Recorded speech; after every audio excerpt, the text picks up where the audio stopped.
Well, thank you for having me here.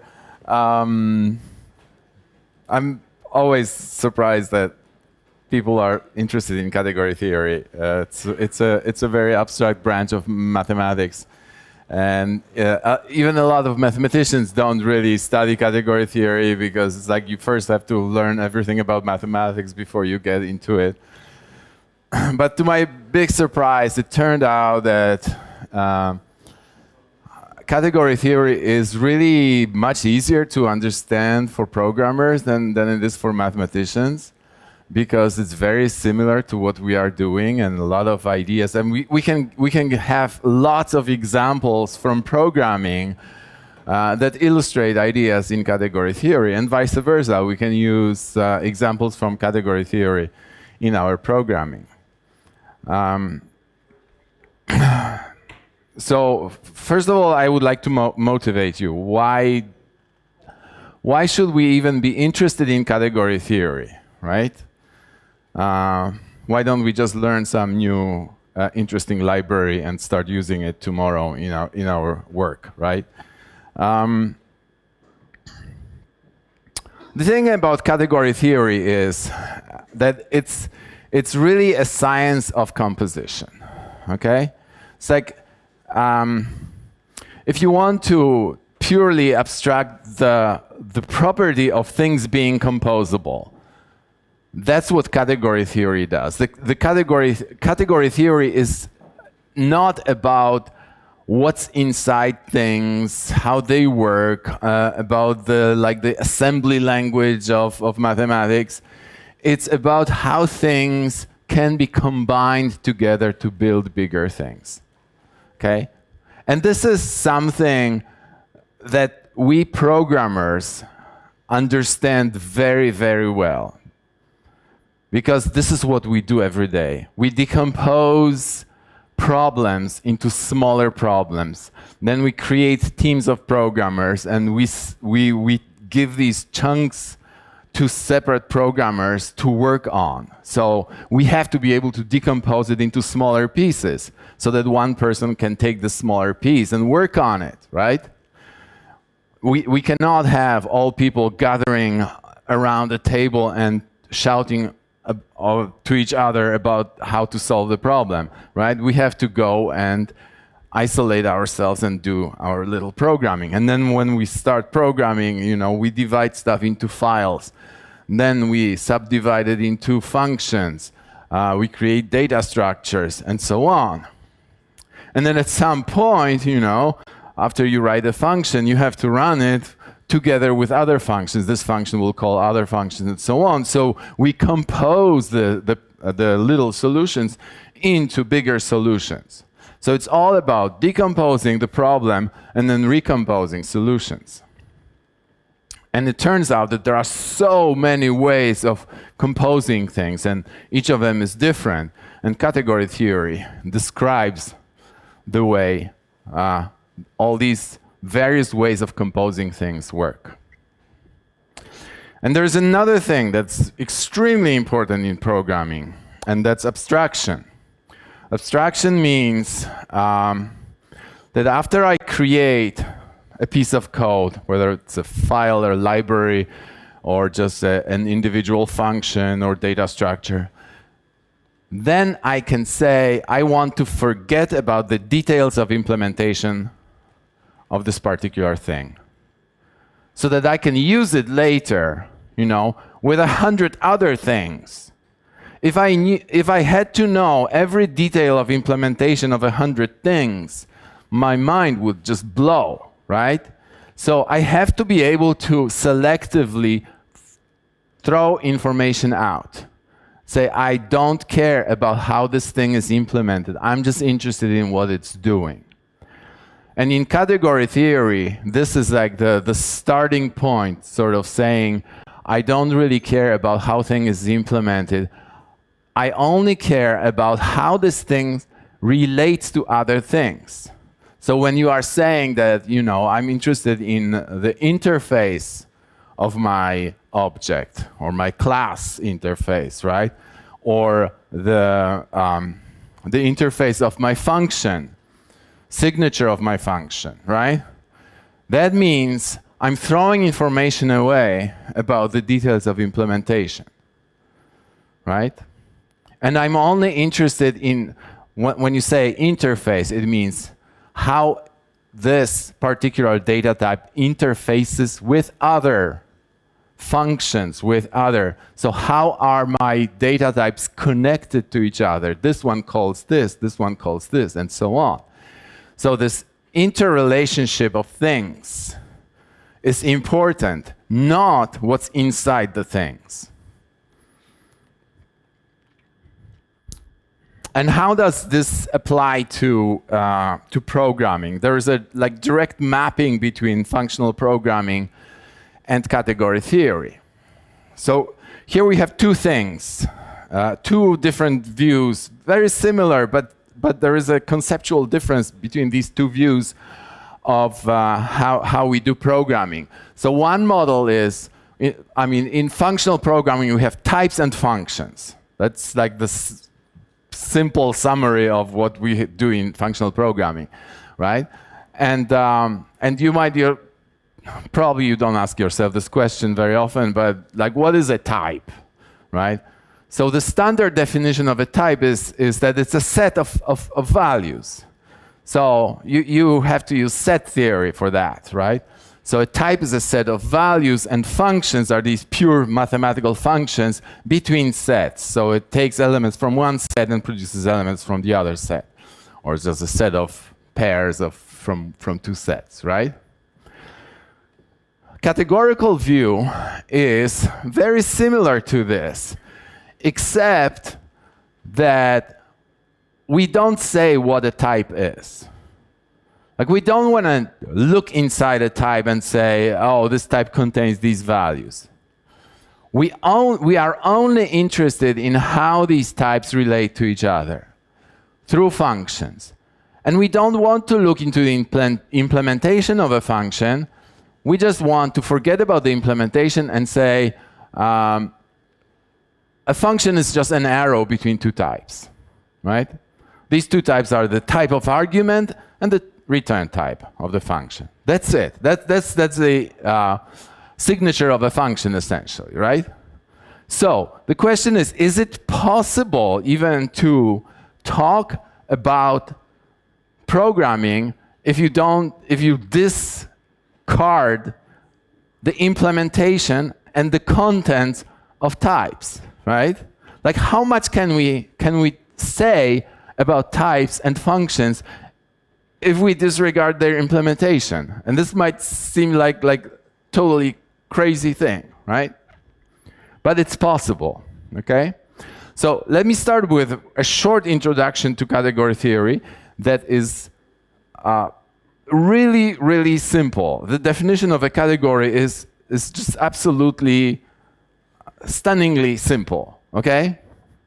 So a category is just objects and arrows between the objects, okay? So everybody can understand that, right? Now, if you start asking questions about what is an object, yes? Arrows, it's like relationships, yeah? No, arrows are called morphisms. They are sort of more like functions than relationships, okay? Because they have direction. Well, there are different models of categories. You can have a category and you can say, okay, this category is modeled as types and functions. We'll get to this, okay? You want just to abstract whatever it is into a set of objects and a set of arrows, right? And you are not supposed to ask questions about what's inside an object. An object is just like a dot. It's an atom. It has nothing inside, right? And an arrow, what is an arrow? It's nothing. It's just an arrow, okay? The only thing you know about the arrow is that it starts at an object and then ends at another object, or even the same object, okay? That's all you know about these things. So really, really minimum information. Well, so where does the information sit, right? It has to sit somewhere. If it doesn't sit inside objects, it doesn't sit inside arrows, where does it go? Well, it goes into the connections between objects, okay?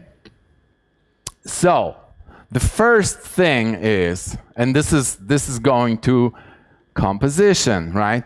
Arrows can be composed.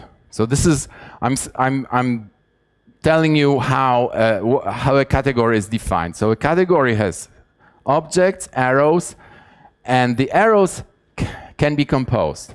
So anytime you have an arrow going from A to B, and you have an arrow going from B to C, there must be an arrow going directly from A to C. So that's the requirement for a category. That any two arrows that are composable, composable meaning the end of one is the beginning of the other, they can be composed. And there is a composed arrow. So if we call this H, we call this G, then this one is called G after H, right? So it's sort of, you can think of, you perform H first and you perform G second, right? Now, while we are talking about this from the categorical point of view, you want to keep in mind a model for this. Like, okay, how do I use it? Is there a model for this category? So the model for the category that we are going to use is that objects are types and arrows are functions. So let's see if this works, okay? If you have two functions, one from type A to type B, and another from type B to type C, can we compose them?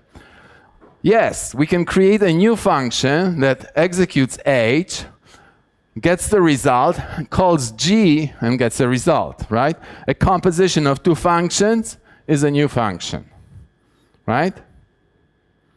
So we get the composition. Now, composition has to satisfy some laws, just two laws. One is that the composition is associative, so that we don't have to put parentheses. Like if we are composing three functions one after another, it really doesn't matter whether we first compose the first two and then compose it with this third one or the other way around, right? So associativity is assumed in a category. And the other thing, very important, is that there is an identity for every object. So every object must have an arrow that starts at the object, and goes back to the same object, which serves as an identity for composition. Now you might think, why do we need identity at all, right? And this is a question like, why do we need zero when we are talking about addition, right? Like, people lived without zeros for thousands of years, right? And then somebody came up with this idea, let's have this zero, which is nothing, right? It does nothing. But it's a very important thing. Once people came up with zeros, they started doing algebra. Okay? This is why we need identity. An identity is an arrow that composed with any other arrow will give this arrow back.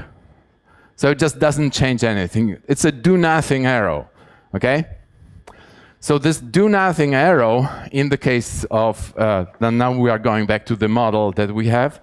As programmers, this will be an identity function. It's a function that takes an argument and just returns it back without changing it, without doing anything, okay? If you compose it with any other function, you are not doing anything. So you're getting back the same function, right? So this is the definition of a category. That's it. That's the end, okay? So now you know what a category is, and you are now introduced to category theory, okay? So the question is now, yes? Can I ask a quick question about the ID?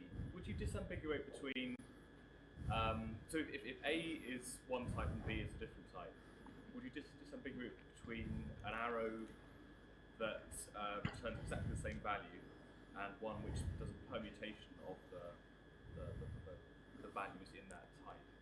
So it returns the same type, The one that's called ID is Yes, yes, right, right, yeah. So would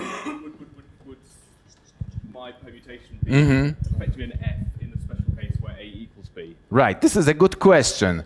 So the question, I'll repeat the question.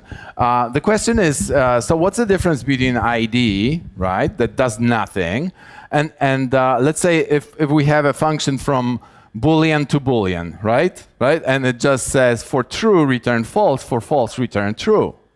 Okay. Now this is not an identity. So first of all, you can have many arrows going from A back to A. Right? You can have many functions that take an integer and return an integer.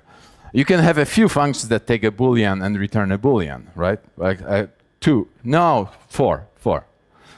Okay, there are 4 possible functions that take a Boolean and return a Boolean, right? And only one of them is an identity, because if you compose with some other function, if you turn true into false, right, then the composition with another function will change. The composed function will have the reverse these things, right? So identity is defined with respect to composition.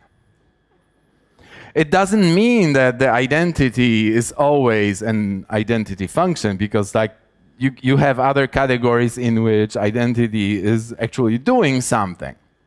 Like in a Kleisli category, an identity actually does something. Okay? So the ID label there is a specific function, whereas It's a specific. the F and the G and the H are arbitrary. Yes, yes. Yeah, these are arbitrary functions or arrows. Identity is one particular, you pick one particular arrow for every object. Now, an identity function in programming is usually, it's a polymorphic function, right? It takes an A and returns an A, right? So we have the whole family defined by just one equation, but that's fine.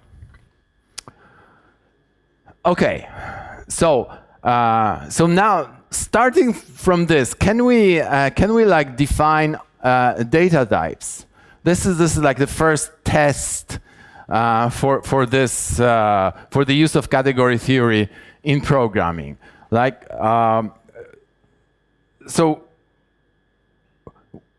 Normally, we define when we use the set idea of defining types. We would say, okay, so we have types that there is a type that contains just one value. This is the unit type, right? There is a set, a Boolean, right? A Boolean type. It has 2 values, true and false, right? Every time we talk about something like this, we talk about values. Can we define these sets without talking about values, just about arrows?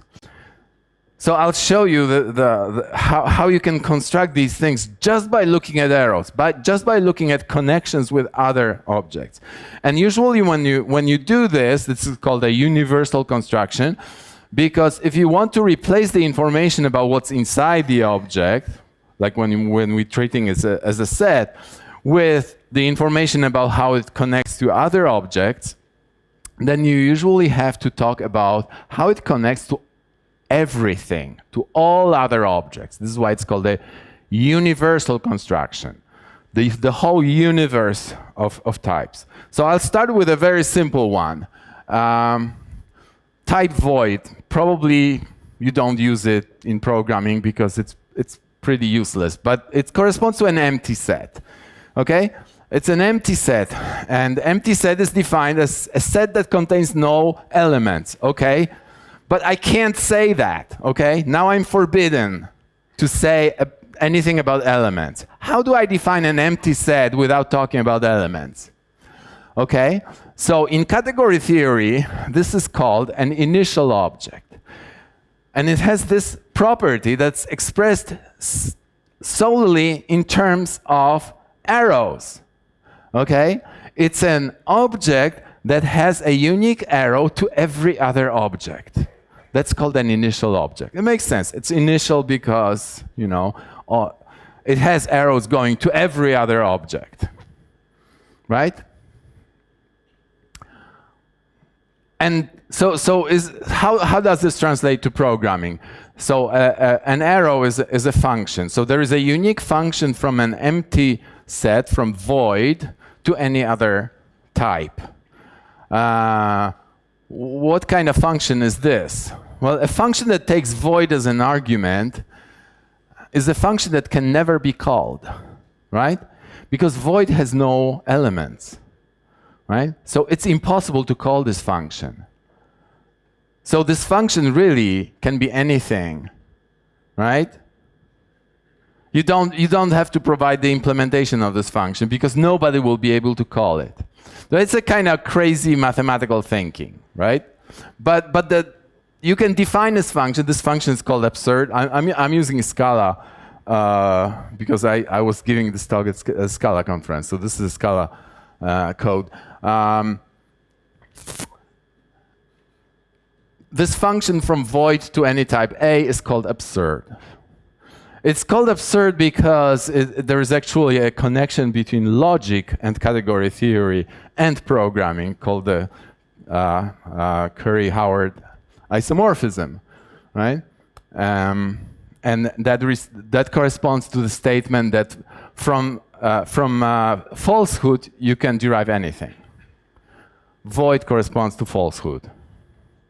Okay, but there's a more interesting type, unit. Unit type probably you use if you program in Haskell or Scala, you know what a unit type is. In terms of sets, it's a set of one element, right? A singleton set, right? How do we define it using arrows? Well, we define it again using universal construction, and it's like totally the reverse of the previous construction. It's called a terminal object. It has a unique arrow from any other object in the category. Okay?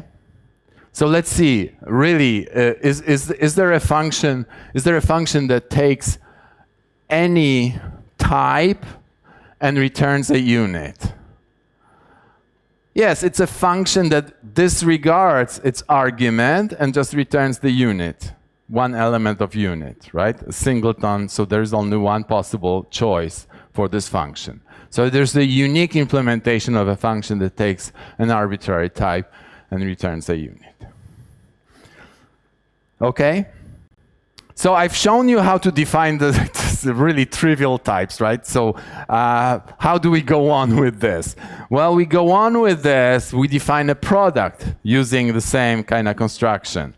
Like, we define a product by saying, okay, a product of two types will, in terms of sets, it's a Cartesian product. It's a set of pairs, right? So it's a pair type.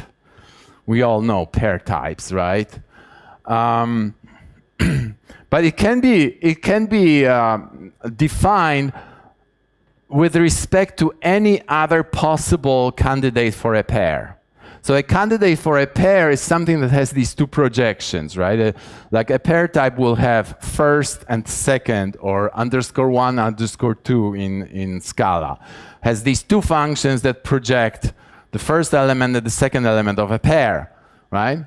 And it turns out that there is a universal construction which picks the product out of all possible objects that have these two arrows.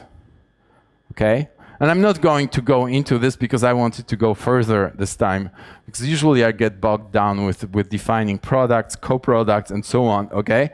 So yes, you can define some types using very similar diagrams. Okay? Using this universal construction, you can define product types, sum types. Right? This is the coproduct, sum type. Yep.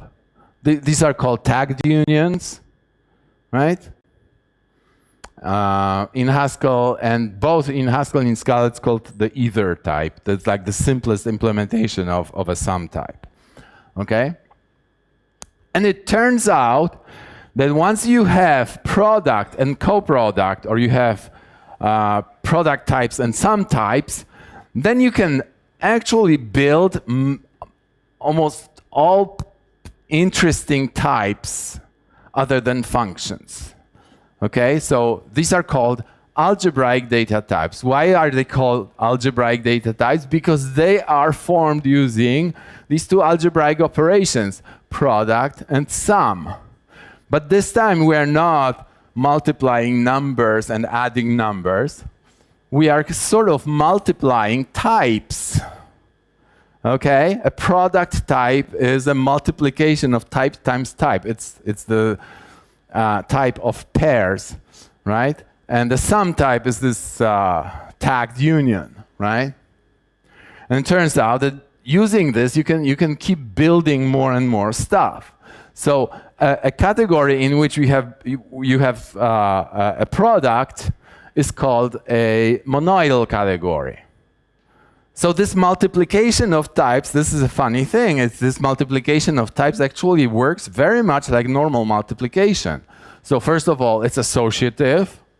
It's associative up to isomorphism. So it's like a pair of A with a pair of BC.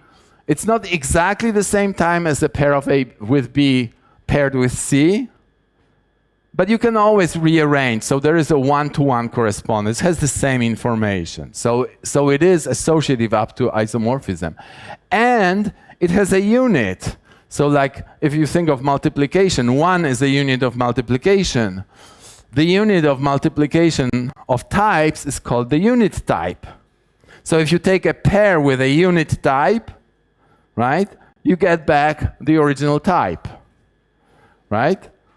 Give me a pair. How do you construct a pair of A and unit? Well, you put A in there, and you put one element of unit in there. It has no more information than the type that you started with, right? And it turns out that the coproduct, the other part, the sum type, it also has a unit which is the void. So this is what void could be used to think about if you want to say that it's a monoidal category also with respect to coproduct. So having these two, you can start your algebra, okay? So how do you define type bool? Well, it's a sum of true and false, right? So it's a sum, it's an either unit or unit. The left unit you will call true, the right unit you will call false. And you have a type which contains two possible values, the left value and the right value. And there's no further information associated with these values. They are just units, so there's no information. So the information is only whether it's left or right, whether it's true or false. Natural numbers, well, it's a sum of all possible numbers. It's zero. It could be either 0 or 1 or 2 or 3 and so on. So it's an infinite type, right? But you can construct it using some types. Option or maybe in Haskell, right? It's a sum of unit and type A, right? Unit here serves as nothing, and the other, so it's either nothing or A, right? So it's either nothing or just A, right? So this is an example of a polymorphic type because A can be any type. Using any type, you can construct the maybe of it. And final example is the list. List is either empty list, right? So there's only one value for empty list, so that's a unit, right? Or it's a product or pair of the head of type A and another list, which is the tail of the list, right? So it's an example of a recursive type. Yes? So type nat would be either unit or nat, recursively formulated. Yes, right. So that would be like the piano arithmetic in terms of types. Yeah, exactly. Okay, so what I've tried to show very quickly, so I mean, I didn't go into depth, and it's okay if you don't get all the details, but the idea is that just looking at how things are connected using arrows or functions, you can define all algebraic data types. which is pretty amazing, right? And you define these algebraic data types just using arrows. So you are only using functions to define them. So you define sort of an interface of a particular type, and that's enough to uniquely specify the type.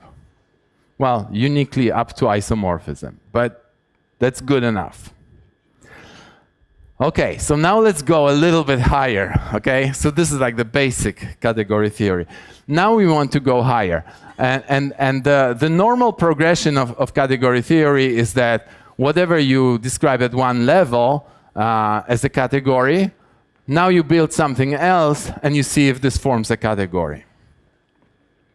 So the next thing to consider is mappings between categories, right? So I have two categories. If I have one category, I can have two categories as well, right?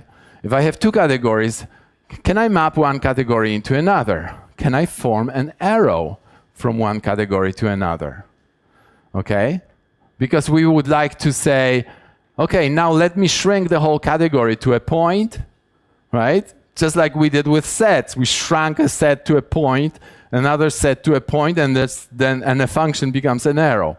Is there a similar construction that shrinks a category to a point?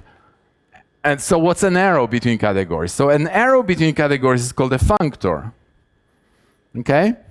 So a functor is a mapping of categories, and since it maps categories, the category is just objects and arrows. So it has to map objects to objects and arrows to arrows, right? So if F is this, capital F is this mapping, it takes an object A in one category, maps it to an object F of A in another category. Think of types, okay? Takes a type and constructs a new type out of it, okay? Takes an object B, maps it into object F of B, right? Example, list, for instance. List is a good example. Give me a type A, let's say integer. I'll give you a list of integers, a type list of integers. Give me a Boolean, I give you a list of Booleans. So it's a mapping of types to types, right? But if it's going to be a functor, it also has to map arrows, right? So if I have an arrow F between A and B, the functor should also map this arrow.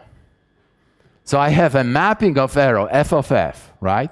And this new arrow, well, it's not a new arrow, I'm picking an arrow in this other category, right? It has to go from FA to FB. Cannot just go arbitrarily between any other objects. It has to go from these objects that are mapped because we want to preserve the structure. So that means that if A is connected to B in one category, after applying a functor, it will also be connected. Okay, so functor does not break these connections. This is very important, right? It does not break connections between objects. So in programming, a functor is defined as a mapping of types, which will be a type constructor. So we have a type constructor or a polymorphic type, or right? This is what they write it like in Scala. F with an underscore. That's a type constructor. So that's the mapping on types, and the mapping on functions is called fmap. So fmap is something that takes a function from A to B, right? A to B. So that's a function f here going from A to B, and produces a function from FA to FB. Okay? So it takes an FA and produces an FB in Scala. Okay? And that's it. That's why we call it a functor, right? I mean, you've probably seen functors. People talk about functors without understanding, you know, where it comes from. This comes from category theory. And in the model in which we use types and functions, we really have only one category, right? So this is sometimes called an endofunctor because both categories are the same category here. But it's okay to map a category into itself, right?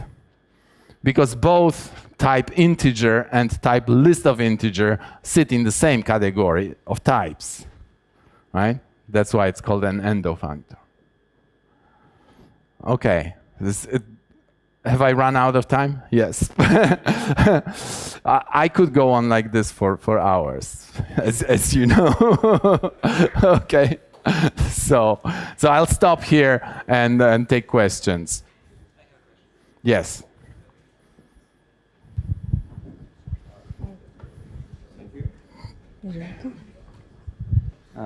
Hello, Bartosz. Thanks for your talk. That was really interesting. In the beginning, you said that you are curious why so many people usually want to learn about the category theory. Well, I have a guess for it, but can you please tell me, do you think there is a practical application of this theory beside creating theories for compilers or maybe for monadic libraries implementations? So thanks. Yeah, I mean, this is people ask me this question a lot. Like, is it how practical is this? Is this something that's that I can like tomorrow go to my job and immediately apply it? And not really. You know, it's like this is a different kind of training that you get that's not immediately applicable. This is something that does not translate directly into code that you can use tomorrow. The way I think about category theory is that it just like trains different circuits in your brain, different parts of the brain that you might not be using normally. And it just like activates them, and then you get inspiration from it in your work that you don't even expect. So it's really hard to say when you will suddenly get the inspiration from it, but there will be a lot of these aha moments when you suddenly you are reading some code and you say, aha, oh, this is a functor. Why didn't I think about this? You know, or this is a natural transformation, or this is a monad. Oh, I know why, right? So you get these inspirations, these sudden moments of understanding. So that's one thing. And the other thing is that I found myself, you know, when I started doing category theory, I was mostly using Haskell notation. I would translate everything to Haskell. There are these Haskell libraries that go very deep into category theory by Edward Kmet. And I found myself slowly switching to mathematical notation because it's terser. It's smaller. You know, it's like something that's complicated in Haskell is simpler in mathematical notation, which is a weird thing because already Haskell is very terse, right? It's like something that you describe in 10 pages in C++, you will describe in 1 page in Haskell. But then you go to mathematics and it's one formula in mathematics. So being able to shrink information, you know, it's like is really important because then you can juggle more pieces of information on 1 page. So that's useful too. Okay. Lots of questions. Good.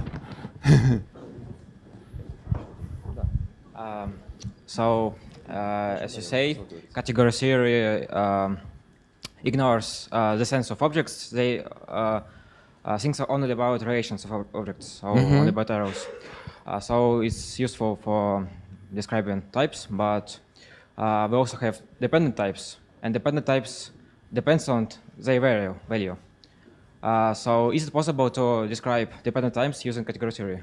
Yes, absolutely. Yes, there is a description of dependent types using category theory. I haven't really studied this, but there is a model. So there are these categories that are used in programming. They are called Cartesian closed categories. So you go into a Cartesian closed category, to define lambda calculus. And if you extend lambda calculus to dependent types, then you sort of go into more complex constructions in category theory. But so I can't really give you any details, but yes, the answer is yes. Yes? Okay, one last question. Thanks for the talk. So one question I have is that it all seems very abstract, and it sounds like it's very easy to make a mistake, to mistakenly define some new concept, etc. Is there a tooling to be able to verify your theories for category theory? Like if you come up with a new functor-like concept, is there a tool to, like computer program, to verify that you didn't do any stupid stuff? Thanks. Yes, that's a good question, and actually, like if we talk about functors, that's related to this. Okay, so here I'm saying this is how you define a functor. Okay, so you would say, okay, I just write an F map. Is this a good F map, right? Is this like, will this really define a functor? So it turns out that in category theory, you have these additional things that you would not think maybe in programming, namely that the functor has to preserve the structure of the category. So, and structure of a category is defined in terms of function of arrow composition, right? So you have to check it separately. If I compose two arrows using my F map, will it transform into a composition of arrows? And it's not automatic. Okay, so you might come up with something, you call it a functor, because this is, Haskell will gladly accept this and say, because a functor just F map, nothing else. But there are these additional laws, and it has to transform identity into identity, right? So there are these additional laws that Haskell will not enforce, and unfortunately, that means that you have to like do your mathematical proof of it. In Haskell, you can do equational reasoning. So you can actually write your proof using sort of pseudo-Haskell language. Or you can do testing, right? Right, but category theory provides this missing information that cannot be encoded in Haskell.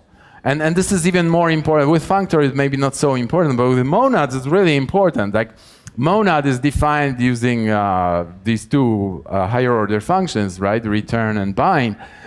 But there are also monad laws. And if you define a monad that does not satisfy the monad laws, then you will be in trouble.